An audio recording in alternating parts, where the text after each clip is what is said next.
Okay, so good afternoon. It's a pleasure to be here. Thank you very much for the invitation to speak to you this afternoon. So what I'm going to talk about is I'm going to speak initially a little bit about some unique facilities that we have here at the University of Edinburgh. Then I'm going to tell you a little bit about a EPSSC funded prosperity partnership that we have with Fujifilm Dyson Biotechnologies. And then finally I'm going to tell you about a new engineering biology hub that we've just got recently funded. So first of all, this is the Edinburgh Genome Foundry.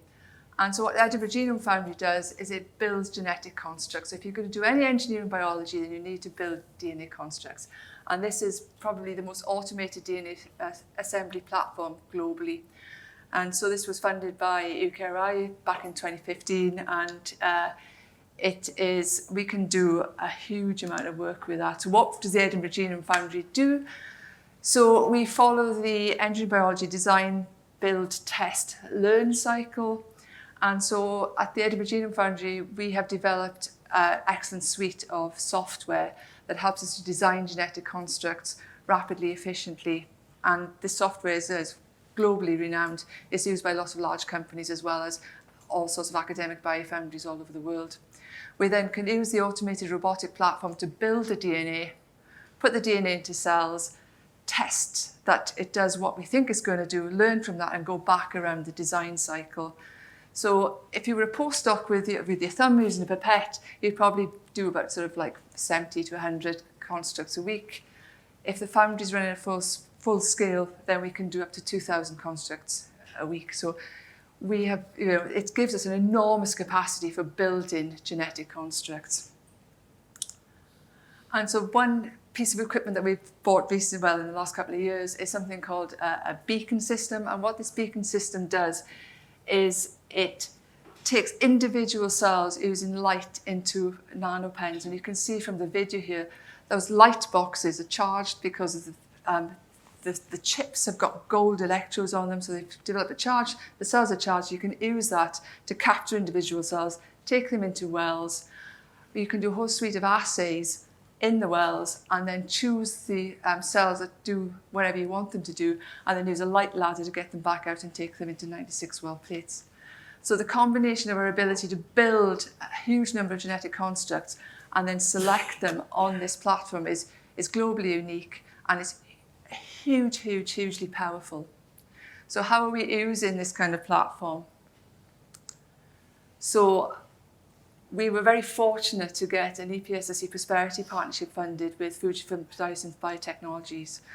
So this is a healthcare session. So over 20% of the current medicines are biologics. That means they're protein-based drugs as opposed to small molecule drugs. And if you've got a protein-based drug, you can't make that chemically. You have to do that using cells. And so this market is enormous. It's predicted to reach 620 billion in the next 10 years. And so the cells that are used to make these protein-based drugs, usually monoclonal antibodies, are Chinese hamster ovary cells. And so what's been interesting is that we have worked with Fujifilm, and what's really been interesting is that they don't really know that much about the cells. So where we as academics can come in is to do that underpinning biology. So we can learn about the biology, we've sequenced the genomes, we've done transcriptomics, metabolomics, proteomics, etc. And then we've been using that data to genetically engineer those Chinese hamster ovary cells to be more productive, to produce those biologic drugs quicker, cheaper, more efficiently. And we use the beacon system for that. So these are the beacon wells. And the more yellow colour, the more monoclonal antibodies produced. So we can use our platform to pick out extremely productive cell lines. And that's been enormously useful. And so this is a project with Fujifilm, as I said, and the Universities of Manchester and York. So yeah, thank you very much, EPSSC. It's a really good project. We're halfway through it at the minute. So what I'm going to tell you about in the last part of my talk is the new engineering biology hub that we've got recently funded. So this is a 14.25 million UKRI funded project. The aim of it is it's called Engineered Genetic Control Systems for Advanced Therapeutics. So what we want to do is develop a suite of engineering biology tools for gene therapies. And so these headlines show one of the problems with gene therapies, which is that These gene therapies have failed in the past because they've been toxic. The gene is on in the wrong tissue. The gene, so it can be toxic. So if it's at too high a level, it can be toxic. If it's at too low a level, then it just doesn't work. It's not efficient at all. So what the aim of our hub is to do is to develop a suite of therapeutic switches so that we can switch these therapeutic genes on in the right tissue, at the right time, and at the right level. And by doing that, we'll be able to make the therapeutics safer. And this is a collaboration between the Slides out of Edinburgh, with Imperial College London, the University of Oxford, and the Beatson Cancer Research Institute. So what I'm going to show you is now some examples of how we're going to go about this. So the where, so what we want to be able to do is have tissue specificity. So we know a lot about the underpinning biology. So with colleagues such as Steve Pollard at the Centre for Regenerative Medicine, we can look at the promoters, the natural DNA sequences that allow genes to be switched on in a specific tissue. And this can be done using these enhancer sequences, and these sequences are sequences where proteins bind and say, switch this gene on now. And by having a combination of these different sequences, it says, switch me on in brain tissue, switch me on in lung tissue, switch me on in liver, etc. So we can use these sequences combinatorially, put them together and have really fine specificity. And it could be specific tissue, it could be a specific disease state. The same sort of approaches with alternative splicing.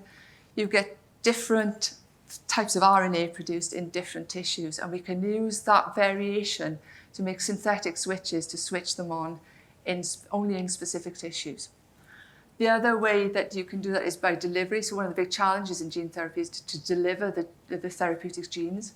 And so you can engineer the viruses, either AAV virus, adenovirus, or lentivirus, and you can engineer in some tissue specificity to those viruses. So in Edinburgh, we're doing the tissue specificity of the promoters and the alternative splicing. Our colleagues in Oxford are focusing primarily on the vector engineering. So that's the where. Now for the when. So what we want to be able to do is use small molecules to control the gene therapy expression. So either we want to be able to use a small molecule, switch it on or switch it off, so that if you get an overexpression in a toxic formation, then you can put a small molecule and turn it off, or you can turn it on when you want it to. So Adam Moll, who's around somewhere, I think he's in the audience, he is in my lab, and he's been developing RNA switches that respond to small molecules. And so we've done this work, and we've used as an example a molecule that is very close to my heart, caffeine. So the idea here is that when caffeine binds to this RNA molecule, the conformation of the RNA changes and a protein is produced. And so on the beacon, we've been able to identify really good switches. So this is a single cell. These are cells in the beacon platform, those little wells. When you flow in the caffeine, you can see you get a green fluorescent protein being formed. When you flow out the caffeine, it goes away again. So you've got the small molecule control of the protein. So as I said, we've used caffeine as an exemplar. You're not going to use that therapeutically because I'm a Diet Coke fiend. And so, you need something. You would use an FDA-approved molecule but you can use the same approach. And so the how much is the third control aspect. So this is some work that we did with Stuart Cobb's lab. And so Stuart Cobb is interested in a genetic disease called Rett syndrome. It's a really nasty disease. You get between 1 in 10,000, 1 in 15,000 people being affected. It's girls mainly because it's an X-linked gene. So if you have a mutation in the MECP2 gene, which is the gene responsible for Rett syndrome, then you get, and it's lower expression or non-functional, then you get very severe neurodevelopmental disorders. However, in some cases, you can get a duplication of the gene, and they know that if there's too much of the gene there, too much of the protein formed, then you also get neurodevelopmental disorders. You get something called MECP2 duplication syndrome. So if you're trying to develop a gene therapy for Rett syndrome, then you need to have the gene functional at a very fine therapeutic dose for it to be effective.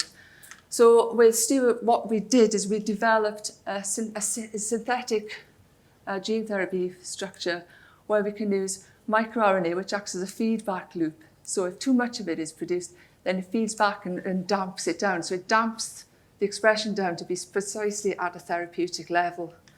And so this was tested in mice, and it increased the survival. It also it reduced the symptoms of Rett syndrome type symptoms. And this was patented. It was licensed by an American company called Neurogene. They looked at it in non-human primates, and it's now in phase 1 clinical trial, phase 1-2 clinical trials as we speak.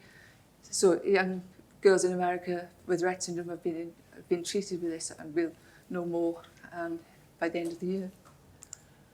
And that's all I want to do. Give you a flavour of the kind of work we're doing. We're very keen to collaborate with companies. So if your company's interested in these kind of switches, we'd be very, very happy to talk to you. So thank you very much for your attention.